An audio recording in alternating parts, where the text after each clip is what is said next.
This is SelfWork, and I'm Dr. Margaret Rutherford. At SelfWork, we'll discuss psychological and emotional issues common in today's world and what to do about them. I'm Dr. Margaret, and SelfWork is a podcast dedicated to you taking just a few minutes today for your own self-work. Hi, and welcome back to SelfWork. I'm Dr. Margaret Rutherford. I'm a clinical psychologist out of Fayetteville, Arkansas. I've been practicing, I figured it up. Actually, it is 25 years now. And I decided a year ago to begin podcasting in order to extend the walls of my practice a little bit, to reach people who may be in therapy but would love to hear what another psychologist has to say about things, or maybe wouldn't even ever consider therapy, but are still a bit curious. Today, we're going to be talking about parenting, the hardest job in the world, maybe other than step parenting, especially at this time of the year when kids are going to be out of school and there's less structure and there's so much excitement. Parenting can be really difficult. And when couples come in to see me, they always think that their problems are perhaps unique to them. But actually, most couples, most relationships have essentially the same problems. And there's one argument that I hear between moms and dads. I hear it over and over and over. It basically boils down to who's working harder. It's an ugly argument and one that goes nowhere. So I'm going to talk about 7 factors that you can do or add to your repertoire of behavior or your thinking so you can avoid this terribly destructive fight. And then today we're going to have an email from a listener that talks about some of the pragmatics, the business aspects of a relationship with a therapist. She had a specific problem that we're going to talk about, but I'll also generalize to other kinds of things. So sit back and relax or keep going on your walk or whatever you're doing, and we'll talk about parenting.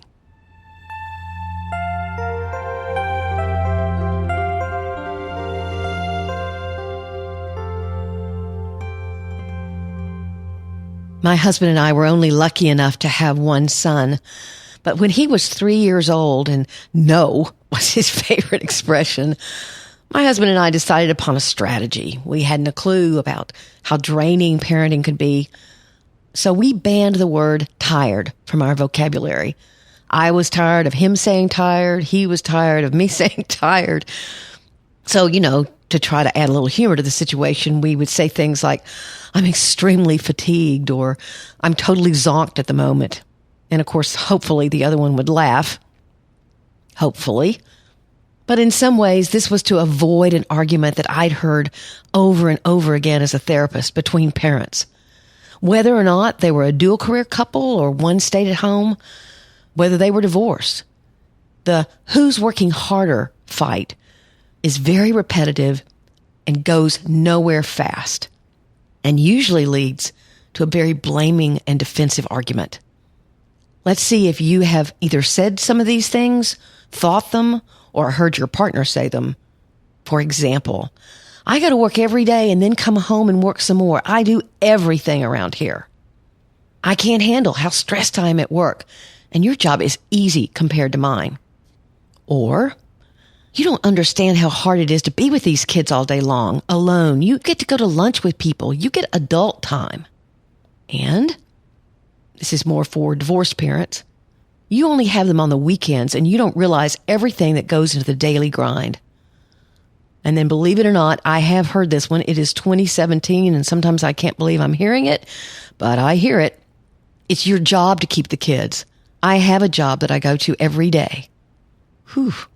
I'm not sure where that comment belongs, somewhere back in the 50s maybe. But the rest are definite versions of the who's working harder debate. And if you really listen, if you scratch the surface of what people are trying to talk about, you can hear the pressure, the fear, the anxiety, the loneliness, even the jealousy that those statements convey. I like to think of children as little black holes of need, and typically the younger they are, the more this is true. And you may have a child or children who have special needs, children who aren't going to reach normal markers of growing up and away. Parenting, good parenting, is hard work. Of course, it brings a sense of fulfillment that really I haven't found anywhere else, that particular kind of fulfillment. But it's a continuous, non-stop effort for many years. And often, you're not sure you're doing it right, whatever that means. So parents are waffling around in insecurity and ambiguity, hoping that their efforts are rewarded by kids who will launch successfully into their own lives. But that takes a long time. Sure, there are signs along the way that point to whether or not your child is growing in confidence and stability, but a lot of things can happen that frighten the most responsible parent. Drug abuse, alcohol use, sexting over social media, bullying, depression, peer pressure to do crazy things. So we get frightened as adults. And what do a bunch of us do when we're afraid? We feel vulnerable. We feel lost. We reach out to our partner or even ex-partner for help. But if we reach out with blame, it won't go well. You know what's really underneath those statements that I quoted a few minutes ago are thoughts like this. I'm needing a little reassurance from you. Or so often I'm not sure what to do. I worry that we've got too much going on. The kids are on their own and on their iPads all the time. I'm not sure how they're handling the divorce. I'm afraid my job is taking over my life and I feel like I'm not present with the kids. Those statements are so different than the ones that occur in the who's working harder fight. Now, of course, it's true. It may be that you're not married to or divorced from someone who'd naturally think of having this latter kind of conversation. Or maybe you yourself struggle with revealing any kind of vulnerability. Well, that doesn't mean you can't try. I know I'm a therapist, and so I have to stay optimistic. It's a part of my occupation. But there are certain things that we can talk about here today that would help you have a much more healthy kind of conversation when you're feeling overwhelmed and lost and frightened as a parent. I know my own child had 2 or 3 phases in his life where he was struggling for different reasons. And I guess that old saying of a mom's only as happy as her least happy child, when he was suffering, I was suffering. I didn't know what to do half the time. But we figured it out slowly. So first, let's talk about the 7 things that will help you have healthier conversations when you're frightened, when you're overwhelmed. The first thing is you talk about talking. You try to set up the conversation for success before you actually begin it. For example, you might ask, not permission, but you ask, hey, are you in a place where we can talk about little Janie? Or can we talk about Steve's ADD? Are you in that place? You talk about talking. Well, if that's not true, then you could say, well, I'd really like to talk about it. Let me know when you're in a place to do that. That way you don't approach someone when they're not ready to talk. The second thing is you can take responsibility for what you do and gently point out that sometimes both of you can get angry or blaming, but you're talking about it rationally. You're not jumping down anybody's throat. When we try to have conversations when we're mad, that typically doesn't go well. So waiting until you're not angry and making sure you're taking responsibility for your part.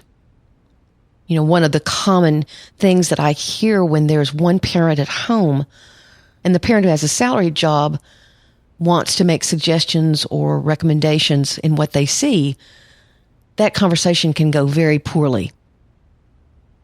So you want to try to see, as the stay-at-home parent, are you including the parent that has the salaried job? Or are you making the decisions and kind of feeling like this is your role and not his or hers? Because the one who has a salaried position can often feel left out. So again, looking at all of the dynamic, not just your part. Number 3, you can look at the idea of whether you show gratitude enough. You know, many of us do not. And that's very important for people to avoid that argument. A 4th factor is when you talk about yourself, not your partner. You use lots of I messages and There have been a lot of parodies of people in therapy and how they're always being so careful in their communication with one another.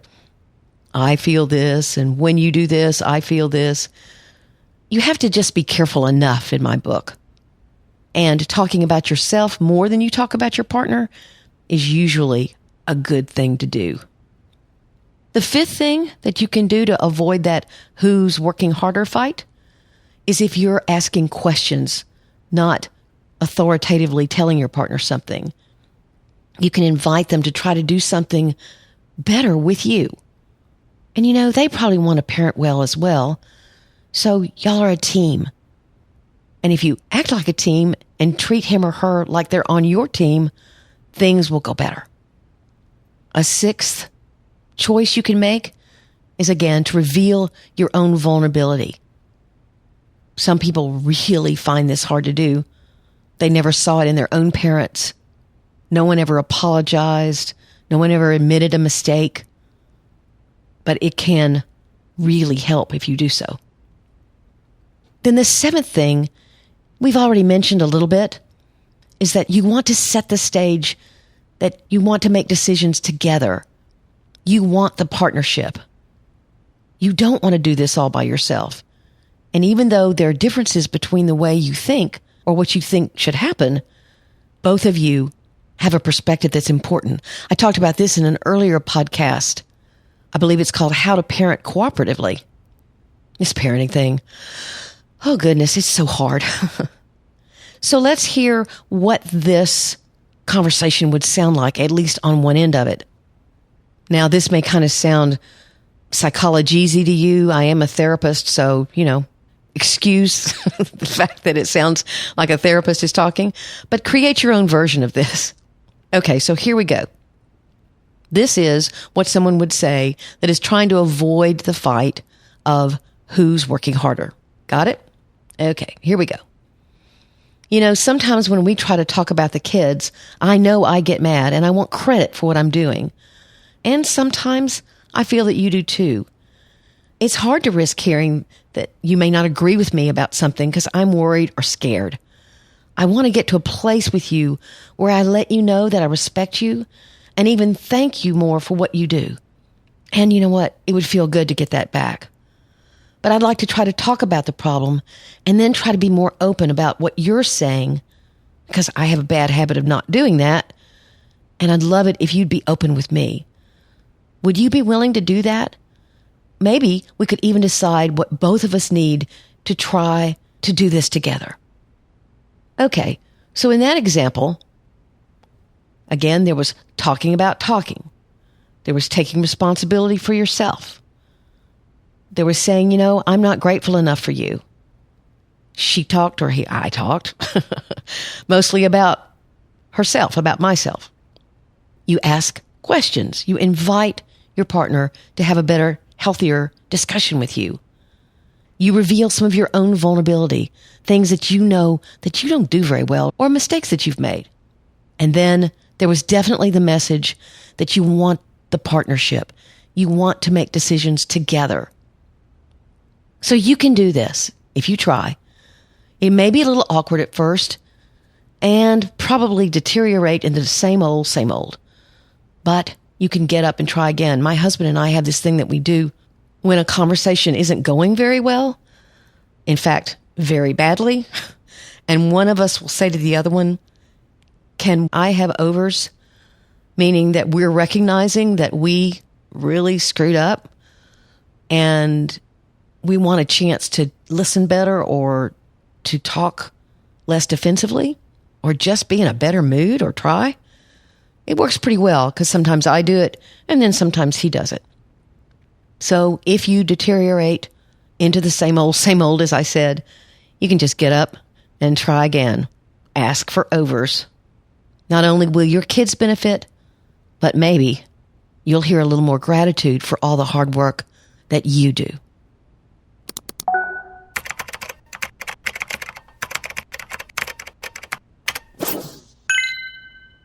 Today's email from a listener is fairly short, really, but it made an interesting point, I thought.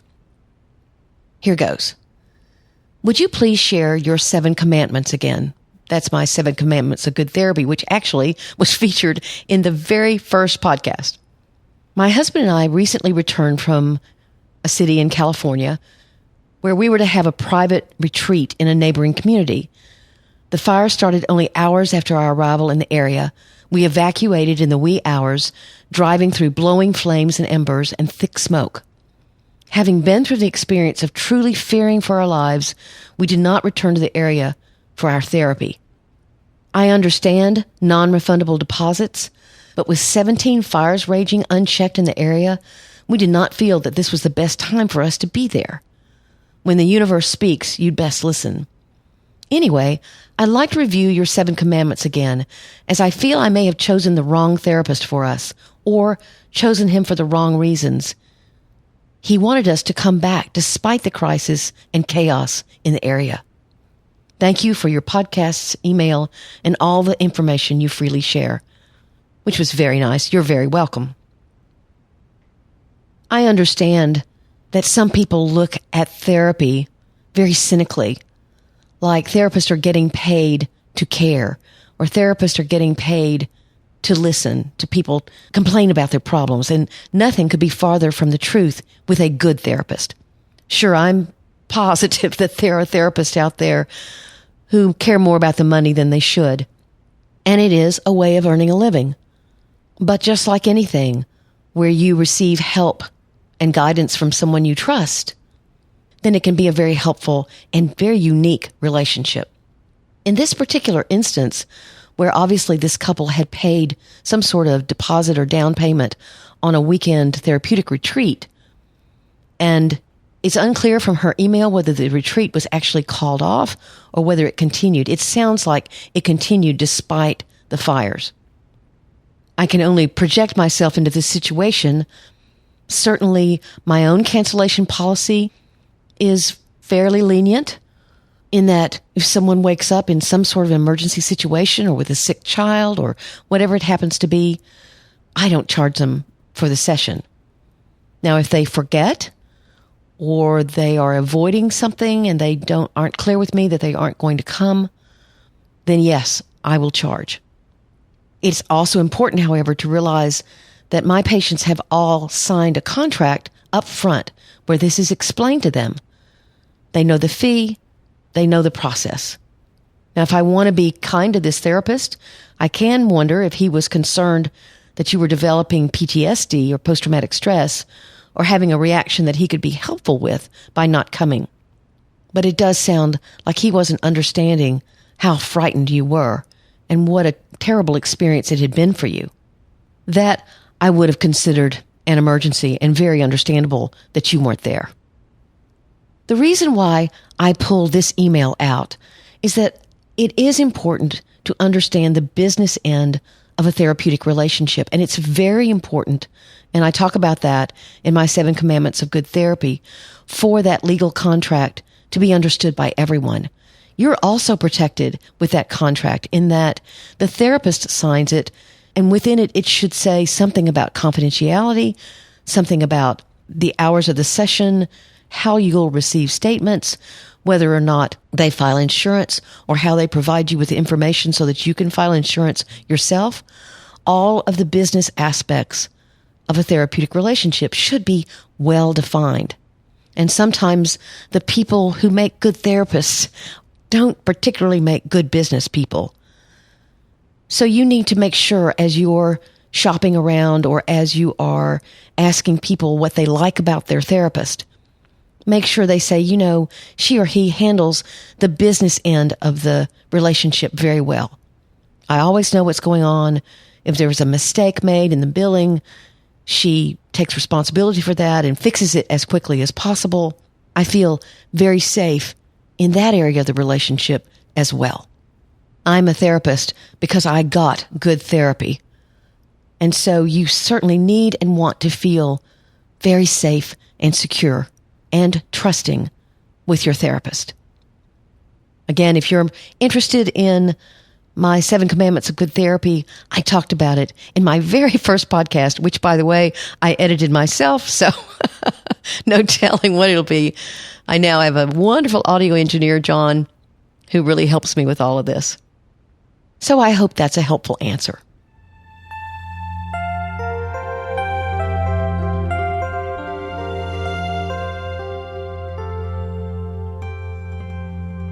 I want to thank you for joining me today on SelfWork. There are a lot of ways to reach out to me, and I love it when you do. My email is askdrmargaret@drmargaretrutherford.com. Those emails are totally confidential. If you don't want me to use them or read them on the air, please just let me know and I won't. But I do try to get back to each and every one of you who writes in. It helps me so much to know what you're going through, what your life is like, what maybe you would like to hear me talk about, or a particular podcast that you have found helpful. So please get in touch with me when you can. My website is drmargaretrutherford.com, and I'm so excited. I'm launching a new website on December the 17th. I really am excited about the way it looks and the interactions that you can have with it. In fact, the podcast is featured much more prominently on the new website. You can subscribe to that website and you'll receive a weekly newsletter with both my blog posts for that week and my podcast for that week as well. So that's a great way to keep up with SelfWork. Of course, I truly am very grateful for any and all of you who've left a rating or review. The ones I see most are on iTunes, and I so appreciate it. Ratings and reviews are really the best way to keep SelfWork going and growing. And a rating only takes like 3 seconds, and a review maybe a couple of minutes. You can remain confidential as well. So I'd love for you to consider that if you enjoy listening to SelfWork. And of course, subscribe. Subscriptions are really crazy. They go up and down. It's fascinating to me. But when you subscribe, I obviously realize that you're looking forward to the next podcast. Sometimes people ask me, do you do all this and still see patients? And I see 30 to 35 patients a week. So I love doing the podcast, but it certainly is great motivation for people to subscribe, rate, or review. Thanks so much. Take very good care. I'm Dr. Margaret, and you've been listening to SelfWork.